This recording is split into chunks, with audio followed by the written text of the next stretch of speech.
A new interesting name in the coaching cycle has now entered the fray with the Tennessee Titans firing Mike Vrabel, and if the Chargers strike out on Jim Harbaugh, Vrabel would be an excellent candidate. You are Locked On Chargers, your daily podcast on the Los Angeles Chargers, part of the Locked On Podcast Network, your team every day.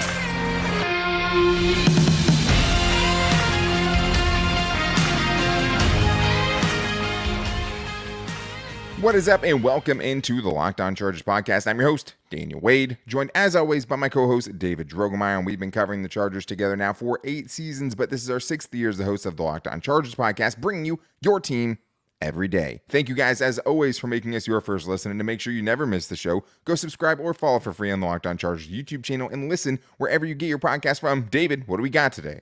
Well, Daniel, it's not every day where you have a former coach of the year that gets fired and now is available to get hired by a new team. Maybe that team is the Chargers. And hey, Mike Vrabel brings that intensity. He brings that fire. He brings a very well-organized football team and some physicality, which I think is something that's been desperately missing from the Chargers. Although I am a little concerned about his ability to formulate a good offensive staff, and that would definitely give me a little bit of pause before I bring him in. But his pedigree, his track record, it definitely speaks for itself.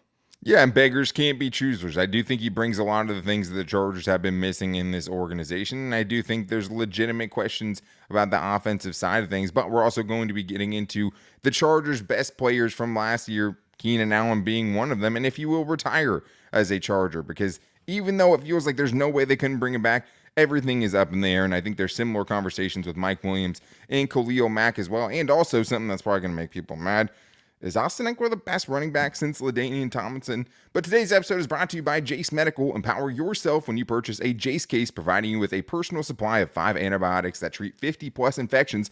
Get yours today at jasemedical.com and use the code LOCKEDON to get $20 off your order. That's JASE medical.com. David, in a surprising move, the Titans have fired Mike Vrabel, and that is something that I didn't necessarily see coming, even though there had been some buzz kind of beneath the surface here with this. First thing for me is, yes, he jumps near the top of my coaching list. I'm still Jim Harbaugh, right? I think that's still the clear-cut #1 option. But I do think this passes kind of the Dan Quinns and even the Bill Belichick's of the world for me, because I think you get a guy who's a proven winner, and I think you get a guy in Mike Vrabel that brings a certain level of toughness, things we've also talked about with Jim Harbaugh, right? And is the right guy that if you kind of need a culture shakeup, can go in there and kind of demand that from his guys, right? And that's something I think you've seen from the Titans. And I do think, David, even though it is a retread, even though he's at double-digit, 10-plus lost seasons the last couple of years, I think you bring him in as the Chargers candidate. I think he's definitely one of the top options available. Yeah, I mean, he definitely is for me.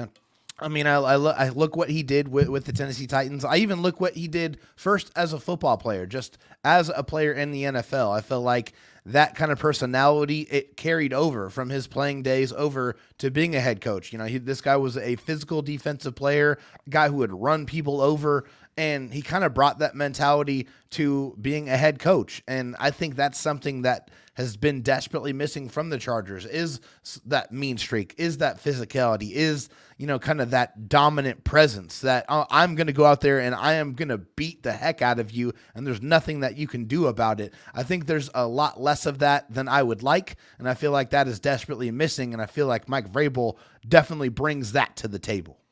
Yeah, and I mean, it hasn't been, a bad thing for him in Tennessee. It just has recently. I mean, from 2018 to 2021, he went 42-24, and then A.J. Brown got traded, and that's probably oversimplifying why they got so much worse. But like you said, made it to an AFC championship game. They went 7-10 in 2022 with 5 games started by a backup quarterback, and went 6-11 this year with a team that was clearly rebuilding and was kind of devoid of talent. This is a coach of the year guy, a guy who consistently won with the likes of Marcus Mariota and Ryan Tannehill, and felt like he was getting pretty close to if not the most out of those guys, right? Also, I think you look at, a guy that had 2 of his different offensive coordinators hired to be head coaches with Arthur Smith and Matt LaFleur. And I do think when you're talking about just the guy himself, I mean, he's a player's coach and an ultimate competitor, right? A guy who people will run through a wall for. Said he would cut his bleep off to win a Super Bowl, right? If you question how much he wants to win. And someone I do think that can come in and change the culture of his team, give this team a little bit of an identity, and also kind of feels like he did overachieve with some of the rosters that he had there. I mean, he definitely did. I mean, obviously, when you think of the Tennessee Titans, I think you think of a nasty defense with a very physical defensive line, and then you think about a King Henry-led running game, an offense that was really just set up to run straight down your throat, dominate on the offensive side, and really kind of make you take King Henry out of the ball game. And like that is a lot easier said than done, but that was kind of what that brought them to the dance. That's what made them be productive at this level. And now with King Henry probably out the door looking for another, football team, and obviously Mike Vrabel being fired, they wanted to look for a different offensive vision. And I think the Chargers definitely need a little bit more of a running game. They need somebody who can bring that physicality in that realm. That's one of the biggest issues that I think anybody coming in has to fix for the Chargers going forward. Yeah, that's a big thing, right? And I mean, you could argue as soon as, Derrick Henry kind of started going downhill, so did that offense. But I do think it's fair, even though you want the running game to be improved, if that's what you want the identity of this football team to be, right? Like 3 yards in a cloud of dust, right? Like I don't necessarily want that for a Justin Herbert offense. And I think that when you're looking at this, after you get past a lot of the good things that he could do, a lot of it's going to come down to, can he get the most out of Justin Herbert, right? This is a defensive-minded coach at heart, which is already, kind of a tough thing to balance because your offensive coordinators will leave if they are any good, right? But I think when you're looking on this, can he get the most out of Justin Herbert? I think that's where I would start with my reservations about Mike Vrabel. And I think one of the only downsides, which obviously is a big thing. It's a huge thing. I mean, obviously, Justin Herbert this year had a decent year, but I think, due to his lofty expectations and the standards that he set for himself, it's not been, a season where we feel like Justin Herbert has done everything out to his full capability. That hasn't happened yet. Super banged up and stuff. Right. As well. Obviously, the injuries have played a big factor in that. The protection breakdowns, the lack of running game, all of those things are a factor in that. But just given the track record of the offensive staffs that he's put together with Tennessee and, the inability to really develop quarterbacks out there, I don't know if I really want to give him Justin Herbert and feel good about the fact that he's going to be able to provide enough on defense to be able to make it a difference, or to be able to get Justin Herbert to that next level offensively. That's definitely a big reservation for me. Absolutely. It's huge. And I think that the nice thing is if you're going in, like the same thing with Brandon Staley, I think one of the biggest things that, hiring Joe Lombardi, that was a mistake right out of the gate, right? Because the thing is when you're a defensive coach that gets to coach Justin Herbert, you're going to have a very wide selection of people that are going to want to come be your offensive coordinator, right? You obviously don't want to switch offenses so much. And these reservations I have about Mike Vrabel are the reservations I'd have for pretty much all of the defensive-minded head coaches. It'd be, similar to what I would say about Bill Belichick or Dan Quinn or Raheem Morris or any of these other guys, right? It's just like having a defensive coach kind of puts you behind the 8 ball there. This is a guy, though, that's obviously proven that he can win. And I just was listening to Locked On Titans host Tyler Rowland about, his reaction to this. And he was glad that Mike Vrabel was gone. And it's not to say he's right about everything, right? But as he pointed out, they had a 27th or worse offense in 3 of the 6 years. He said they had an archaic style of offense. And he said there was also a power struggle inside the building, and he wanted more, control over the personnel. That's always going to be kind of a big snag for me, right? Like giving someone the whole GM and coaching all of it together, like it doesn't work out. It hasn't worked out for Bill Belichick. Hasn't worked out for a lot of guys put in that situation.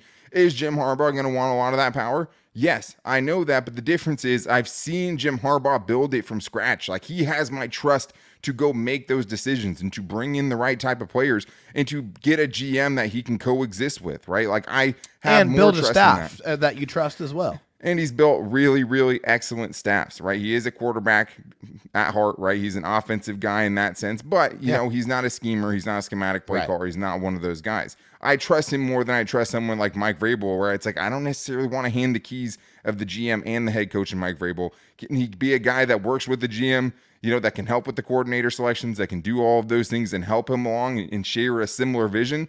That's what I think you'd hope for if you could bring in someone like Mike Vrabel, who absolutely is a really, really good candidate. And like I said on Twitter, you don't get a candidate that's disqualified in most coaching cycles. This is a very good coaching cycle for this type of a coach. Mike Vrabel fits that bill. But who will he have to work with this offense if he does take over, right? Who's going to be on this offense? Keenan Allen spoke with the media about his future, and if he would get traded to a team he didn't want to play for, he might just walk away. So we're going to talk about the future of Keenan Allen, because it's still not 100% somehow that I'll be back with the Chargers next year, and we're going to get into that coming up right after this.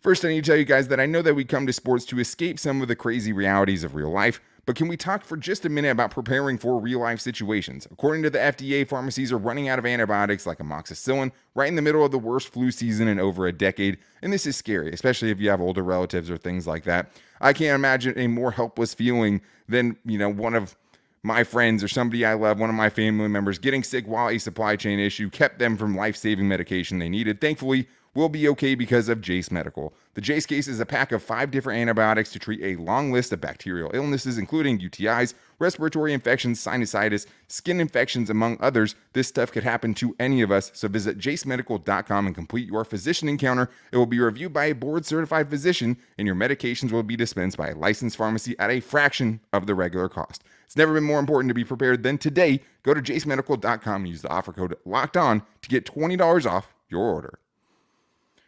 I also need to tell you guys about PrizePicks, because PrizePicks is daily fantasy made easy. And just because the Chargers aren't playing doesn't mean you can't still get it in with PrizePicks. And with PrizePicks, all you have to do is select 2 or more players, pick more or less on their projected stats, and place your entry. The more entries you hit on, the more you win. And if you hit on 6 of them in the same entry, you can win up to 25 times your money.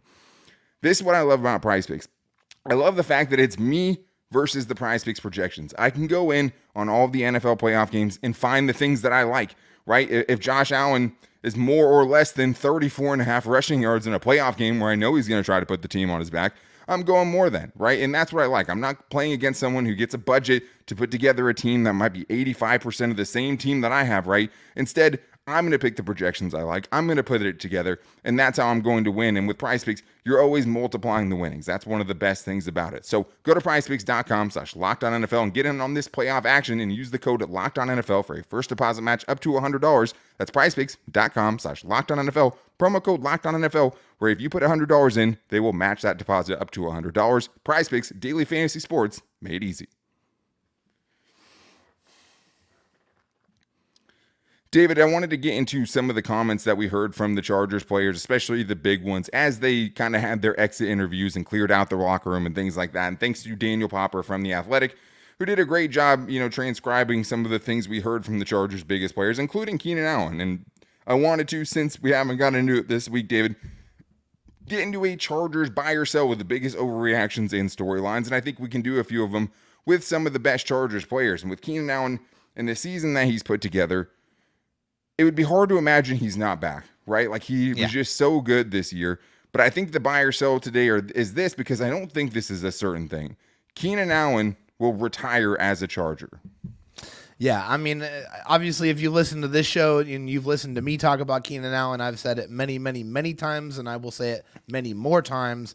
I do believe that Keenan Allen will retire as a Charger. I feel like what he has done over his 11-year career with the Chargers, it really speaks volumes for the type of player that he is, the type of game that he brings to the table, which I feel like is timeless. He's a guy that gets open with quickness, with route running savvy, with understanding what defenses are doing and finding those soft spots in the zone, and I don't think anybody does it better. Oh, yeah, by the way, some fantastic hands as well. Nobody does it better than Keenan Allen, so I am buying the fact that he is going to retire a Charger, and I think that's going to be coming in the form of a 2 to 3 year extension that I'm going to call his retirement contract. I feel like it's probably going to be 2 or 3 more years, which I feel like they really have to do because of the cap number. He has a $34.7 million cap number in 2024. The best way to adjust that cap number is to give him an extension, and I feel like this extension would be the last contract that he signs with the Chargers. Yeah, I mean, it's tough because, like, the thing is, at the end of the day, it's a $34.7 million cap hit in 2024. Right. Whoever comes into this is going to have to decide, do we want to extend an aging player like that? I'm going to buy it, But I mean, I think a 3-year extension is too much. I think you're overdoing it there 3 because years. Sure, but 3 years puts it in 2027, right? Because you have to think extensions are starting after the 2024 season. Right. So any extension starting, if you do a 1-year extension, that means he's on the contract under contract through 2025, right? So now we're talking about years 34, years 35 of Keenan Allen. I'm not going to do that. I think Keenan Allen probably has 2 highly productive seasons left in him, right? Because the other thing is if it was just, it's not a charity case, right? I'm not keeping Keenan Allen for the fans or anything like that. I'm keeping Keenan Allen because he's been damn good, right? Yep. And that's how I think you can argue for extending him even at his age. I think, hey, if you can get him a 1-year extension through the year 2025, let him have a couple of seasons with Malik Neighbors and him as wide receivers 1 and 2, right? I'm very interested in that because in 13 games this year, he set the franchise record for most receptions in a season. Yeah, the dude still got some juice left. And I also think, yes, the 4 games that he missed are definitely a concern. At the same time, I think he probably would have played the last 2 weeks if they needed him to, and if things really came down to it, right? More than that, I don't know. He basically said as much himself, but he also said if he gets traded, though, and he gets traded to a team he doesn't want to play for at this point, he wants to be on a competitive team, but more than that, he wants to be a Charger. He said, I'm not playing for a team I don't want to play for. It is what it is. I've been playing this game long enough. I'm kind of solidified on that side. If it comes down to that, then adios, amigo, right? Like that's where he's at. He's good with that, but that makes me see, okay, hey, if you want to keep going after, 2026 and beyond, if you want to chase the ring, then I get it. But I think you could reasonably say the next 2 years, lock him up, see what you can do to make him retire as a Charger. So the other part of that is him being back feels like it cements Mike Williams not being back. But I do think, we've kind of said, hey, Mike Williams will be gone, Mike Williams will be gone. But the buy or sell is this, David. There is 0% chance that Mike Williams is back with the Chargers in 2024. Yeah, I mean, I don't know how you can possibly say 0% chance. I think for me, it's definitely less than 5%. If I'm going to have to put a number on it, just because. Buy or sell. Yeah, so you're selling it. Yeah. I mean, I'm selling it. I mean, I don't. To be clear, I do not think he's going to be back next year. I think there's too many things working against Mike Williams in this situation. First and foremost, if he gets cut, then the Chargers save $20 million against the cap, and they're currently $34+ million over the cap right now. It's just one of those things that seems like it's gonna happen. And with him coming off of a torn ACL, having to recover from that, having to get back to the type of player he is, playing the type of game that he plays, because Mike Williams makes the spectacular catches all the time, but his style of play going into his age 30 season, it's very volatile. He gets hurt a lot because of having to go up there and make those acrobatic catches. It's just one of those things where I don't feel like he's going to be part of the future plans for the Chargers, which really pains me because I truly enjoyed watching Mike Williams play for the Chargers. He was one of the biggest highlight reel contest catch wide receivers of the last 5 years. He was a true joy to watch. I'm buying it. I think there's a 0% chance he's back next year. And this is the thing. I think all of that, right, missing 18 games over the last 2 seasons with a $32.5 million cap hit. Yeah. I do think you saw last year. I mean, I think he was probably off to the best start of his career, right? 19 catches for 249 yards and a touchdown through 3 games is pretty darn good, right? Oh, yeah. But I do think that, yes, I mean, even though he's younger than Keenan Allen, which I think would be one of the main selling points to keeping him over Keenan Allen, he does have a reckless style. He goes up and makes ridiculous catches and comes down hard on a body that's kind of shown year in and year out that even if he doesn't miss games, it has hampered him in even the seasons where he's played in every game, right? I love Mike Williams. I think not having Mike Williams absolutely killed the Chargers, especially in late game situations this year when you have a must-have, gotta-have-it moment. Like third down, those gotta-have-it, that's Keenan Allen's domain, right? He's going to come through more often than not. You need desperation. You need big play in a hurry. That's not Keenan's game. That was Mike Williams' game. And the nice thing is he was never fully covered, right? Because he would always be kind of open in the sense that if you throw it up there, he's bringing it down 70% of the time, and he's the best in the league at that. What I think is, though, I think Keenan Allen's coming back, and I don't think that you can run it back with those two as 1 and 2 before. Like they've done this for the last several seasons, and we know what you get out of that, and we know that it's a very volatile duo that there's just no way you can expect both those guys to go out there and play 17 games in 2024. I think in 2021, when you saw those guys healthy for most of the season, they put together a pretty special season.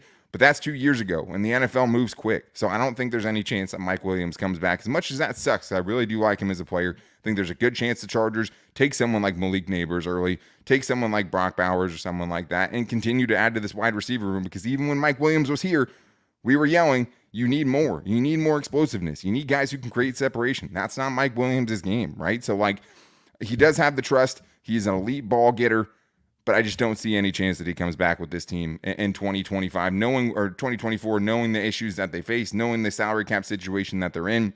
He seems like one of the more obvious people to cut. I can't see them running it back with this duo. But we do have more to get into, including Austin Ekeler, who we're assuming is probably gone for the most part. I think both of us are kind of resigned to the fact that Austin Ekeler will be playing elsewhere in 2024. But we should have some respect for how good he was as a Charger, because in my mind, he's the best Chargers running back since LaDainian Tomlinson. They've had 2 first-round picks in between those times. And we're also going to get to Khalil Mack. And if he could be back, is he a lock to be on the 2024 roster? We're going to get into that coming up right after this. I do need to tell you guys that this episode is brought to you by BetterHelp. Around New Year's, we get obsessed with how to change ourselves instead of just expanding on what we're already doing right. Maybe you finally organized one part of your space and you want to tackle another. Or maybe you're taking supplements every morning and now you want to actually eat breakfast too. Therapy helps you find strengths so you can ditch the extreme resolutions and make changes that really stick. And I think a lot of us make our resolutions with a very clear mind of trying to better ourselves, right? But the problem is one little slip up, and if you're not handling it correctly mentally, that's going to be devastating to you, and it's going to have much worse results than just if you had been manageable, if you had given yourself credit for the things that you're doing well, right? That's one of the things that therapy can help you with. And with BetterHelp, it's entirely online, designed to be convenient, flexible, and suited to your schedule. And all you have to do is fill out a brief questionnaire to get matched with a licensed therapist that you can switch at any time if you don't have the right fit. So celebrate the progress you've already made. Visit BetterHelp.com/LockedOn today to get 10% off your first month. That's BetterHelp, HELP.com/LockedOn. All right, David, well, it's time to get into the rest of these buy or sells in the offseason edition, and there's a lot to get into, including Austin Ekeler, who has been really good, but obviously he's coming off a really bad season, obviously didn't help himself with the fan base, with the things that he said publicly and the things he questioned publicly as he was going through, a contract dispute with that. You understand now why he was fighting so hard for it, because obviously he didn't have the same kind of juice this season. So I want to get into that, but first I need to tell you guys, make sure you guys are going to check out Locked On Sports Today, the first ever live national 24/7 streaming channel. Make sure you guys are subscribing to that, because you can get your dose of daily sports with local experts the only way that Locked On knows how to do it, every single day, 24 hours a day. But let's get to Austin Ekeler here, David. I think we both know, the Austin Ekeler is likely gone. He said as much after the final game of the season. Then he kind of backtracked a little bit. So I don't want to talk about that part. I want to talk about this part, which is just having respect for how good Austin Ekeler was with the Chargers. And to me, like I said, this is the buy or sell here, and we'll see what you think. Austin Ekeler is the best running back since LaDainian Tomlinson. Chargers running back, obviously. This one's easy for me, and maybe it's not for everyone else, but it's very easy for me. It's definitely. I think the comments have clouded people's judgments, right? Like I think people are ready for Austin Ekeler to move on, not because of what he did in prior to 2023, right? But how bad this went after demanding all the money, I think is really clouding people here, right? Which I understand. Let's remind people what Austin Ekeler has done. Okay, in 2021. 1,558 all-purpose yards, 20 touchdowns, okay? 12 rushing, 8 receiving. In 2022, 1,637 all-purpose yards, 18 touchdowns. And if you can do simple math, that's 38 touchdowns in 2 seasons. There was really not anybody in the National Football League that got into the end zone at a higher rate than Austin Ekeler during those 2 years. He was an absolute monster getting into the end zone. And the one thing about Austin is it wasn't all about the rushing yards. That's why I made it a point to talk about the all-purpose yards, because that's really what he brought to the table, was being a dual threat, being a solid running back and a very good pass-catching running back. So the guy had over 4.4 yards per carry in his career with the Chargers, over 4,000 rushing yards, over 3,800 receiving yards, 69 touchdowns in his 7 seasons with the Chargers. For context, Melvin Gordon only had 47 touchdowns, and he only had 6,113 all-purpose yards, and he was a first-round pick. And so Austin Ekeler was much better than Melvin Gordon and better than Ryan Matthews, and he was more durable than both of those players, and he held on to the football for the most part more than Melvin Gordon did at any point in his NFL career. So Austin Ekeler has definitely been one of the best Chargers running backs of the last 15 years. He's been really, really fun to watch. Yeah, to me, it comes down to, is he better than Ryan Matthews and Melvin Gordon? 2 first-round picks that were taken by the Chargers, 2 guys that had grand expectations, and for one reason or another, never, lived up to that. Austin Ekeler is franchise great, second in receptions all time by a Chargers running back, second in receiving yards behind LaDainian Tomlinson. He's second behind LaDainian Tomlinson in basically every receiving stat for the Chargers in their history. But he also leads the Chargers in receiving touchdowns ever by a running back in their franchise history, right? He has as high of a yards per carry than Ryan Matthews and played in more games, has more rushing yards, has over 2,700 more receiving yards than Ryan Matthews did. Yeah. Ryan Matthews had 1 receiving touchdown in his career, 24 total touchdowns. Austin Ekeler had 69 touchdowns. 69 touchdowns is what Austin Ekeler was able to put together in his 7 seasons, right? He did have 21 fumbles, whereas Ryan Matthews had 15, Melvin Gordon had 14, but they basically each averaged 3 fumbles per season, right? So if you span that out, they would have hit, if they played 2 more seasons, close to 20 fumbles as well. So he was not as good of a runner as Ryan Matthews was, but he wasn't that far off, and the gap between him and Ryan Matthews in the receiving game is the Grand Canyon. So it's Austin Ekeler is the best Chargers running back since LaDainian Tomlinson. Is obviously not close, and the fact that the Chargers got that as out of an undrafted free agent after taking 2 first-round busts at running back, it's pretty incredible. Austin Ekeler, what a career you've had.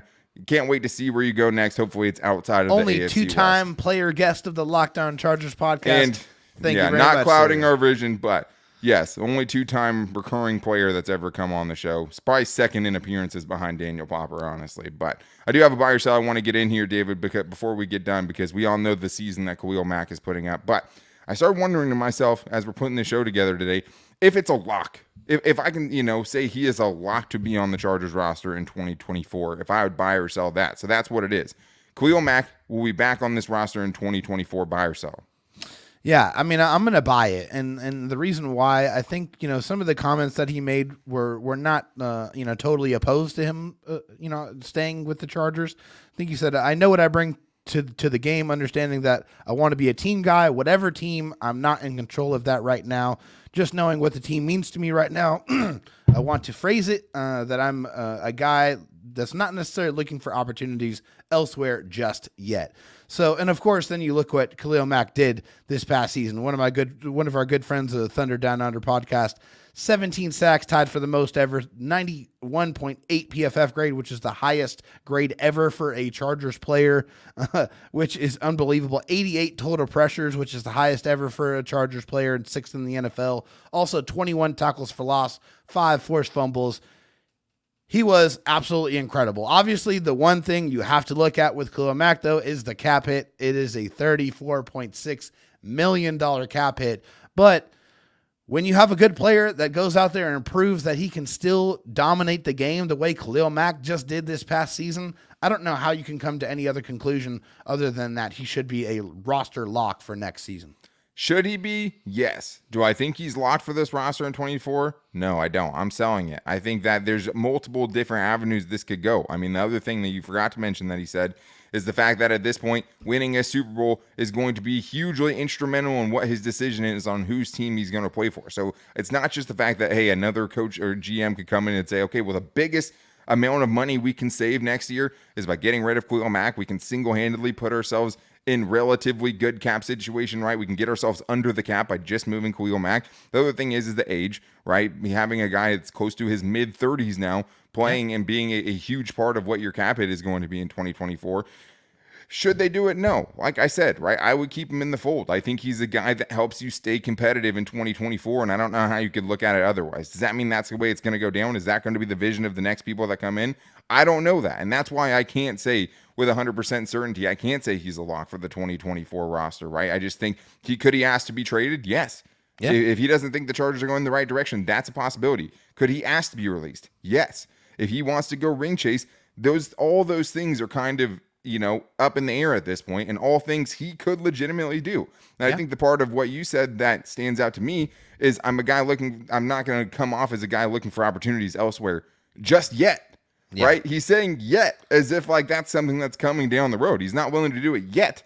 Doesn't mean he's not going to do it. So I think he should be back, right? I mean, career high 17 run stuffs, a career high 10 passes defense, also had 5 fumbles, which is second most he's ever had, including, 22 tackles for Austin, 74 tackles. He was the Chargers defense. Yeah, he was a maniac. Was the biggest part of, the good for this Chargers defense. And after the 6 sacks against the Raiders, he never really looked back, and he finished the season so strong.